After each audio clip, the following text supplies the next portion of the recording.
Everybody, welcome to Coffee Chat with me, Lindsay, solo today. It is a family day in Canada, and Christina is enjoying her time with her family. So I came in on solo. I've actually missed you guys because the last 2 weeks I've actually been deep into Spanish immersion. But I am now done. Good morning, hello, hi Robin, hi Ali. I'm actually using the live system that Christina and I have used, but it upgraded me this morning, so I'm a little unsure on where everything is. So I'm glad you guys can hear me. That's exciting. Oh, there I got my coffee chat on. Good morning, Mandy. I think that I can get everything I want on here. Who knows? Who knows? Good morning, Debbie. Good morning, everybody. So today we're talking about a very, very, very important topic, because guess what? It is the time of year where, unlike myself, who gets to live in beautiful all day, everyday summer feeling, the weather is turned and people are getting sick. And when I say people are getting sick, I mean there's people that have been sick for weeks now. Whether it's a viral infection, whether it's a bronchial infection, whether it's you're on a whole array of drugs to try to feel better. This is the time of year where people are getting sick.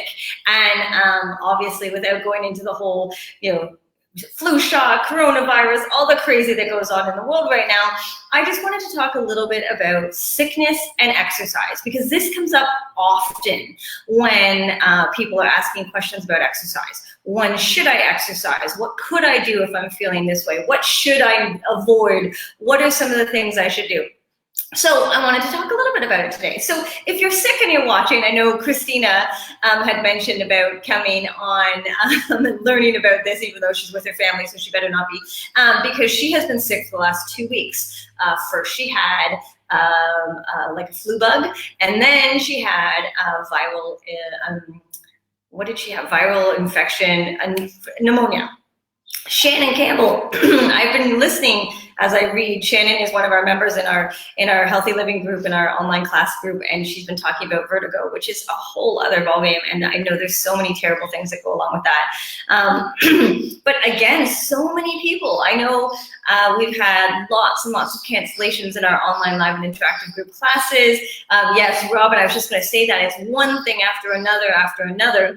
And I am going to talk a little bit about that, but it just seems to be one of these things. And again, excuse me, I do feel like over the years, if you, and I love this for Facebook memories, if you see your Facebook memory pop up from last year, the year before, you will see quite a constant trend over these kind of, I'd say, January, February, March timeline, especially if you live somewhere that has cooler weather. And I know even Robin in Mississippi, not necessarily cooler weather compared to some of us Canadians who are used to cold, but that fluctuation of weather makes a huge difference as well. So first of all, I just wanted to go over a few of like the statistics that I have read recently about the flu shot and different feelings and viral and all that stuff. And this is the thing. I am not going to get into any type of vaccination politics or any of that jazz. A, because it's not my place to talk about it here, and B, I just really, that's not what I bring on to talk about. But it's one of those things that people have said, oh, get your flu shot or don't get your flu shot. There's really kind of those two sides to the fence. But it's been said that this year has been really, really, really bad for lots of different flus and virals. Now, this is above and beyond, obviously, everything that's coming out of China and that kind of virus. This is just basic sickness, basic bacterial infections, viral infections, that type of stuff. So this year has been particularly bad. So if you have been sick, that is definitely part of why it's going around, right? What happens is it goes around, and sometimes it just goes around until it never stops, right? As Robin said, it's just one thing after another. Same with Christina. I know it was one thing after another. I know Lisa, I don't know if she's watching it, Brown, she was hit with a sinus infection and now she has a viral infection. And so it just seems to be happening over and over and over again. But here's the thing, guys. One thing about how your body responds to being sick is that your immune system is down. So when your immune system is down, you are highly, highly more likely to get attacked. So if you imagine you have walls up around your body, okay, and I'm not talking about sneezing or coughing and that type of walls, but let's just say you have walls up. When your immune system is down, it's like bringing those walls down. Even if they're only like a window where they're coming down just a little bit, or if they're coming down a lot, you have a lot bigger of a risk of getting sick again. Now, it's not usually the same sickness because you do build up a little bit of immune system to that actual sickness. But what I have found in the past when I was living in the cold area is one kid would bring it home, it would go to the next kid, it would morph a little bit, come to myself or Ben, and then it would morph a little bit more, it would go back to the first kid. It would change because that kid brought something else in, and all of a sudden it was like this never-ending tornado of sickness in our house, right? And I know a lot of you guys can relate to that because a lot of people are talking about that. So mine is Shannon, who is talking about vertigo, which is a little bit different. We are talking about the common cold, we're talking about viruses, we're talking about flu and that type of stuff. So first of all, somebody said to me this morning, which I thought was super funny because I had already gotten this in my phone, was about feed a cold, starve a fever. So people often say, you know, what should we do? Should I, you know, and I always get this quote or this you know, old wives' tale mixed up. I'm like, feed a fever, starve a cold. I don't actually know. But I just want to let you guys know that this is actually back in 1574. This actual old wives' tale was created. And they actually truly believed that fasting was a really good way of remedy for the flu. And back then, the flu wasn't even what we know as the flu today. So the idea of feeding a cold and starving a fever, first of all, is so outdated. I mean, we're talking hundreds and hundreds of years outdated. So if you are not feeling well, please don't go with that old wives' tale. It's not actually true. The biggest thing when you are not feeling well is to hydrate the best you possibly can. And the reason for that is if you have a fever with your flu, for example, you are definitely getting, you know, whether it's sweat or, you know, whether it's one way or the other, right? Diarrhea or vomiting, you are losing a lot of liquid, right? So dehydration is really, truly something that could happen. Okay, the other thing is if you are not feeling fantastic, Lisa, hello, I was just talking about you, in a good way, sort of, because you're sick, which is kind of not a good way, but not in a bad way. Right, if you're sick and you have you know, any type of soreness in your throat or, you know, any of those things, you know, definitely getting those liquids in. Hot liquids are really good for that to help soothe that throat. So when I say to people, you know, rest, recover and hydrate. Rest, recover, and hydrate. Those are kind of the big things I say to people on a regular basis because I want them to rest, recover, and hydrate, obviously. But the recovery is really, really important, of course, because you want your body to get back into tip-top shape. And then the hydration is really just to make sure that you are in a situation where you are getting the liquids in, and every bit of liquid that you get in will really help with your recovery. Hello, Consuela. All right, so that's really important, those two, right? So eat well. Don't go out and eat crap. I know sometimes it's really hard, especially if you're feeling the worst and all you want is comfort food, whatever that means to you. But just be smart, because the more you can put good into your body, the better it's going to be in the long run, right? I promise you right now, even though, you know, Big Mac combo might sound like a good idea, in the long run, it actually is not going to help you get better. And ultimately, from everybody I've spoken to, you pretty much want to get better, and that's really, really important. Good. Hot tea is amazing, right? Caffeine, they actually say to decrease. Alcohol, they actually say to decrease, right? So anything that's going to suck some of that hydration out of you, really try to stay clear of. So hot teas, you know, really getting that in that are decaffeinated. Proteins, great, Lisa. So again, trying to keep up with the best you can with your food, definitely increasing that water if you can, is really going to help. Okay, so some of the questions that I have got, I got them here, so I'm just going to make sure that I cover them. Excuse me. So here is some really important stuff to think about. So one of the things that I've talked about for a long, long time, you know, I've been in this industry for almost 20 years, is that I truly believe that exercise is healthy medicine for us, okay? I truly believe that the more you can exercise and move your body, the less likely you are to get sick. Now, we have to say that to a degree because, of course, there are some viruses and stuff that go around that there's not much we can do about. But here's the difference. If you push your body to extreme all the time, your body's immune system will definitely decrease. So they talk about brief, vigorous exercise. Okay, brief, vigorous exercise is like 5 minutes running up and down the stairs, for example. It doesn't really cause any immunity suppressing effect at all. Okay, it actually doesn't really do much. We always say within 30 minutes a day of exercise or movement is really, really important. But moderate intensity exercise session, anywhere from 30 to 45 minutes is technically the term, can actually help boost your immunity. So if you are sitting here going, oh, thank goodness, knock on wood, I haven't been really sick, definitely continually or start up a workout routine of movement of some description, because that will actually physiologically boost your immunity, your immune system throughout the day. So people who are eating, vitamin C like it's going out of fashion. I know there's a lot of homeopathic remedies that people go after and stuff like that. Movement is probably one of the easiest ones because you can go out and walk for 30 minutes, get that body up. Again, increasing that heart rate. That's what idea of moderate intensity means. It definitely can boost your immune system. Now, on the flip side of that is prolonged, vigorous exercise sessions. So we're talking 90 minutes plus of really hard workouts can actually depress the immune system, which is really, really important to understand for some people who kind of go all out all the time. I'm not gonna lie, I've talked about this before. The days are gone when I'm doing hard workouts 6 times a week. When I was training for my Ironmans or training for some of my workouts, I was constantly sick. I was definitely, always struggling with a tickle in my throat or struggling with a headache or struggling with something because I was always pushing to that extreme. Now that I've pulled back, where I do about 5 workouts a week, anywhere from 30 to an hour, depending on how many classes I'm teaching, I go for long walks that I'm working on a slow, long workout. I find that I have not felt, again, today I feel a little bit under the weather, but nothing like what I'm seeing, and it's mostly because I'm tired, but it's not the same. So I am immunity boosting my immune system, and which is really, really important. Okay, so let me just quickly make sure, no caffeinated tea is good, only water, excellent, Lisa. That's a great way to go about doing this because it's super, super important to really push. Now, there are a ton of things, right? People say you can put olives in your socks. That's gonna pull out the toxins. There is oil of oregano, which is a homeopathic. It's really, really gross, but it's supposed to help. Vitamin C, emergency, right? There's lots of different things. I don't know much about essential oils, to be fair. I'm not an expert, but I know there's some out there that are supposed to be amazing for you.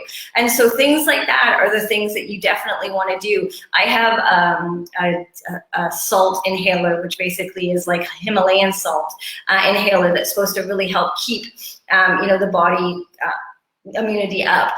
Salt water gargle is something that's old school, but does help. Saline solution in your sinuses, that definitely helps as well. So there's lots of ways, your neti pot, that kind of thing. There's so many ways that you can do things on a regular basis. But here's the thing, like we do in almost everything, is we usually wait for the first symptom to show before we start treating the problem. But if you were doing your immunity boosting exercise all the time, and if you were saline solutioning just because it was pretty bad, and washing your hands and doing all those things, oh, there you go, Karen, thank you, peppermint oil. Christina recommended, excellent, peppermint oil. I'm sure, again, we have a lot of essential oil experts out there who could tell you exactly what would be a great thing. I know oil of oregano is not an essential oil, but it's homeopathic. I use that quite a bit.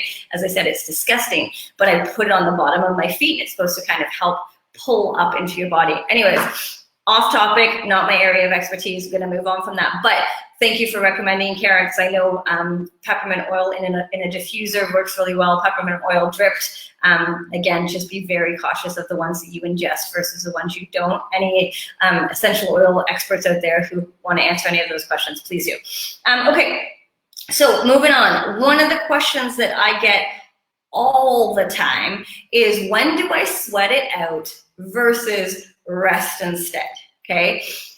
This is a really easy kind of trick that I use to say about myself and say about my clients.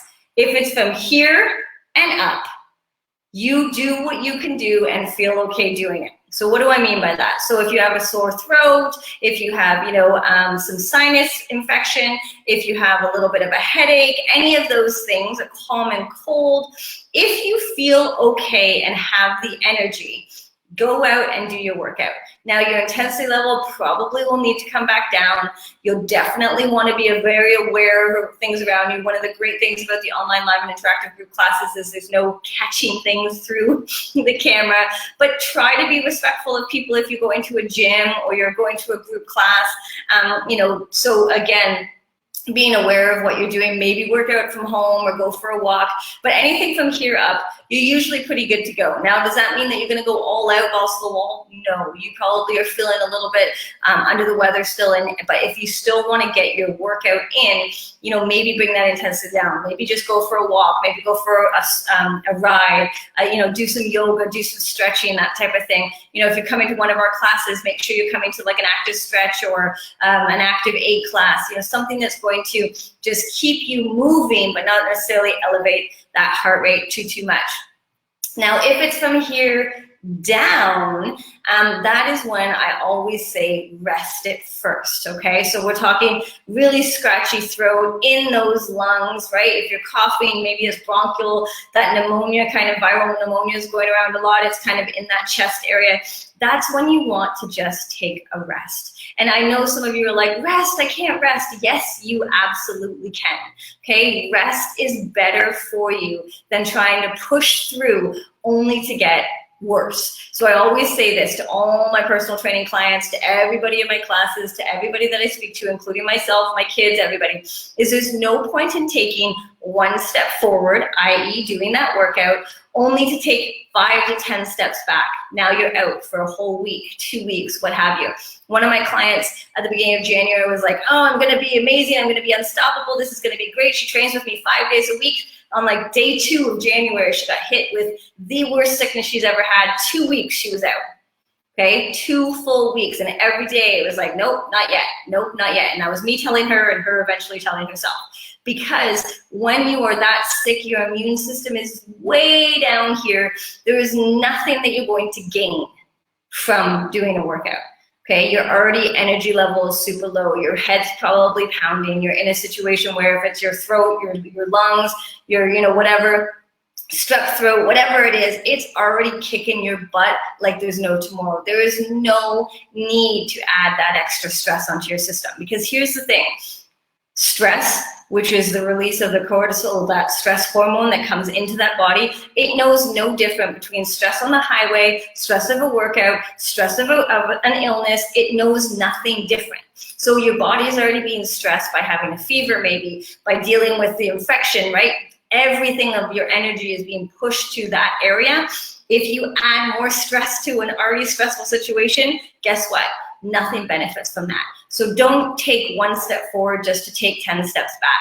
Miss a class, miss a workout, have a sleep instead. If you really absolutely must, lie in bed in your pajamas with your favorite stuffy and do some stretches if you really need to. I promise you this, nothing is going to get lost in a week, even 2 weeks. Yes, did I have to start really slow back in with my client? Did we have to build slowly? Yes, because she had a lingering cough, absolutely. But you know what? You get back there and you continue to work from there. If you got really, really sick and you pushed it and you pushed it and you pushed it, and I can tell you, of course, from experience, that you will then be out. I was out for 2.5 months one time because I kept thinking, I got this, and I was out on a ride. I had to stop because I couldn't physically breathe. My lungs would not do the work anymore. They were like, I'm out, I'm done. I knew I had a bronchial infection. I was taking inhalers like every 10 minutes on the bike. I just felt like I had to get the workout done because I had a race coming up. Well, you know what eventually happened? Not only did I not do that ride, I had to come picked up. Ben had to come pick me up, and I eventually didn't even do the race because it took me that long to recover the lungs that were in such distress that I kept pushing. So I talk from experience. Again, this is years ago. This is me trying to get smarter and smarter all the time. You have to learn, I get that, but these are the important things. So when you are feeling down and above, ask yourself, what one is it? So here's the thing. So if you are swallowing really hard, taking short breaths because you can't breathe, coughing, vomiting, who would want to do that anyways? But let's just add it, vomiting, diarrhea, huge one, really hard to work out when you have diarrhea because you're already super dehydrated, and a fever. Okay, so no heavy lifting, no heavy cardio, no team sports, right? First of all, you don't want to spread those germs. No endurance training. And then, of course, as I said, always be considerate, because if you are doing these things, you know why we all get sick all the time, over and over and over again? Germs, baby. So if you go into the gym or you're going somewhere and you have germs, you can be as cautious as possible, but still you're going to spread them. Okay, if you have above the neck, so runny nose, sneezing, a little bit of a sore throat, but not too crazy, some congestion, definitely then you can walk, do yoga, those types of things. But again, watch the intensity of it. Now, I say this with precautionary, of course. I can tell you that it's okay to work out if you're feeling a certain way, but you know what? You are the only one who truly knows that. Because if you feel like crud, okay, and you do a workout, here's the kicker. There's very gray areas of being sick and exercise. There's no black or white, because some days I can say, you know what, you're not feeling great, do a workout, you're gonna feel better. Other days you're not feeling great, you do a workout and you're gonna feel worse. And there's no way of telling which is going to be. So it's one of those things where I'm always like, you know, you could make that trial and you could see, or you could just take the extra rest day and hope that you feel better. That is a super important one, because again, one rest day is not going to kill you. One rest week is not going to derail you. I promise you, as long as you get back into it. So, excuse me. No problem, Mary. It's okay to be late. That's okay. You get to replay it anyway. So again, any nausea, any vomiting, any diarrhea, that's a hard no, okay? First of all, why would you ever want to work out when you are having issues like that? I don't know. No balance and dizziness, yeah, right? So Lisa knows, and again, anybody who's tried to push themselves when they haven't been feeling great probably knows exactly what the body does to push back, right? Dizziness is a huge one. Lightheadedness is a huge one. Feeling nauseous, right? Remember when you go do a hard workout, I always say, you know, how are you feeling? I don't want you to feel lightheaded, nauseous, or dizzy. Same rules apply when you're not feeling well. Even more, to be fair, because you're in a situation where you are actually not feeling great. When you feel fantastic and you push yourself a little bit too hard, you can pull back and probably get back into it again. But if you're not feeling great, your body's already suppressed, your immune system's already way down, that is why people keep getting sick. That is why they get another thing upon another thing, right? I know Robin at the beginning of this coffee chat said one thing after another after another. Now, Robin and I have had many conversations about the stress in her life and how it really does make a huge impact on how we feel, right? It really does make a huge impact on our life. As I said to you before, stress is stress is stress is stress. If you were working out 7 days a week for 3 hours a day, that's stress and you're going to get sick. If you're going into a work where you're getting pushed and pushed and pushed, that's sick. And what tends to happen, and here's the kicker, is you push it, you push it, you push it, you push it, and then that project is done, or that exam is finished, or that, you know, whatever is finished, and as soon as you try to take your foot off the gas just a little bit, boom, that's when you get sick. Yeah, when you're taking a week off or more of injury, and I've been working out 5 to 7 times a week, what is your recommendation for starting back? Ooh, great question, Karen. So here's what you're gonna do. You're going to start super slow. Not like when you first started slow, but pretty slow, because not only are you gonna be in a place where you have to just slowly build back up. And again, it comes back to the type of sickness you had. So I'll go back to my client who at the beginning of the year got her butt kicked.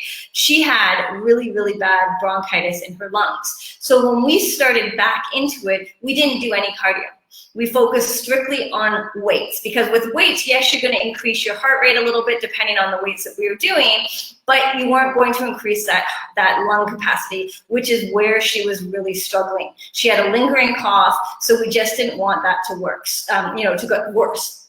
So it goes back to the type of illness that you had. If you had a horrible sinus infection, okay, a horrible sinus infection, but your lungs were okay. When you come back into it, imagine you're gonna come back in and you're gonna work at about 50% to start, okay? So you're coming back to a Tabata class. I taught Tabata step this morning in the online classes, and you know, you have been sick. Well, instead of doing maybe some of the higher jumps, if that's where you're at, you're gonna come in and you're gonna do it a little bit less low impact, okay? You're gonna then feel like you're sweating a little bit.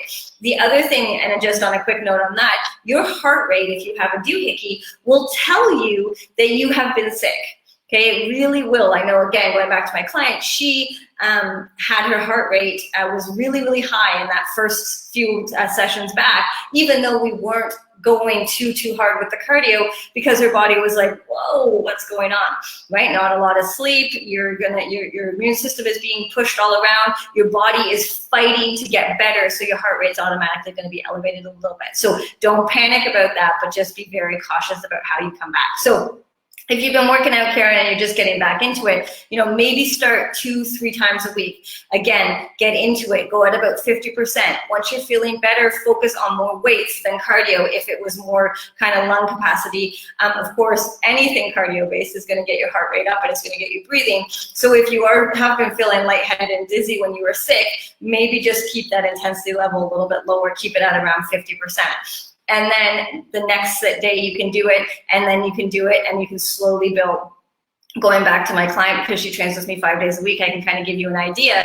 We basically cut back to 4 days a week the first week, okay? And then we only did weights, we didn't do any cardio, and it was at about 50%. We were doing some of the modifications she was doing with me 2 years ago, okay? So we were doing, you know, burpees, stepping out, stepping in, not hopping. We were doing squats back on the chair. Again, I just wanted that movement to get back into her body before we started going. Now, you know, we're, I think, 2 weeks post her being really sick, maybe 3, and we're slowly getting into her back into her higher things. We're supposed to do actually her fitness test this week because I postponed that stress until after she was getting better. Yes, you could always come to Robin's Pilates because you get a great workout without the crazy cardio, that's why we love. So Robin, again, is one of our instructors on our online classes, and she does what's called a Pilates infusion class, and it's a really hard workout. I mean, it's challenging those muscles without actually getting that heart rate up. And getting that, well, actually probably get your heart rate up, but not getting that huffing, puffing going on with the cardio. So again, hopefully that makes a difference on what you were doing. Again, a lot of gray area, right? So unless I know exactly what was wrong and exactly what you were doing, obviously I know a lot of you guys in terms of what you were doing, what you can be doing, and so I can talk specifically. Again, I know what Karen does for the most part, I know what Lisa does for the most part, I know what Robert does for the most part, so I can talk directly to them. But if you're watching this and you don't come to one of our classes, first of all, come try one out, they're awesome. But you do more gym work, or you do more running, for example. Again, Ben, my husband, is a huge runner. When he's not feeling well, he has to make a decision on if he goes out and goes for a run, because if it makes him feel worse, then he's taking extra days off and he's training for a marathon. So having extra days off isn't a great option, but having 10 days off because he gets that sick would not be good. So you always have to gauge the pros and cons to what you're doing. If you go and push through a workout and then get really sick, obviously that's not going to be helpful. But don't ever think going out and giving 40% is not terrible. Like, you can do that. You can go out and go for a walk instead of only going out 100% balls to the wall kind of thing. Why am I resting only? What do you mean, Lisa? Why are you resting only? I know you've been really sick. So Lisa has had a really bad sinus infection, and now she has a viral infection, which means no drugs, which is like the worst, I think, when you get sick. But resting definitely is important. And again, when it comes down to where you're at and how you get back into it, you have to decide how you're going to feel. Now, most of you don't get to turn around and say, I'm going to take 2 weeks off work and just fully recover, okay? That's not going to happen if you're a parent. That's not going to happen if you're an employee. That's not even going to happen as me when I run a business with Christina. We don't get to just take time off. So we have to gauge where our time and energy going. Oh, yeah. Oh, that that's why I am resting only. Got it.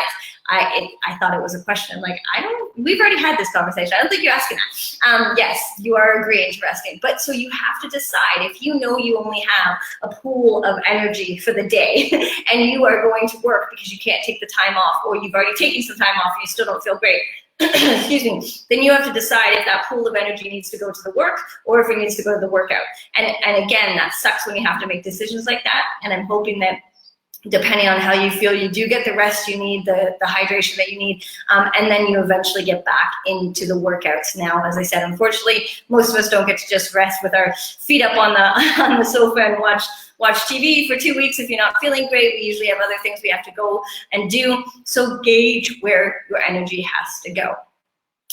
Wow, I cannot believe that I've talked this long, this fast, and this quick, all about being sickness. So anyways, guys, if you have any more questions or you're concerned about your own specific situation, definitely let me know because I would love to answer and help you out. Don't forget that today is our coffee chat, which then turns into an email on Thursday and a blog post on Saturday, one from each myself and Christina's perspective. And Christina has a pretty interesting perspective because she's been sick for the last 2 weeks. So anyways, stay tuned for that. If you're not on our email list or you have never been to our website, definitely reach out or just visit us at Sassy Evolution, which is here on our business page, and you can find our website. Have a good day, guys. Yak here on great topics. Thank you so much. I'll talk to you guys later. Bye.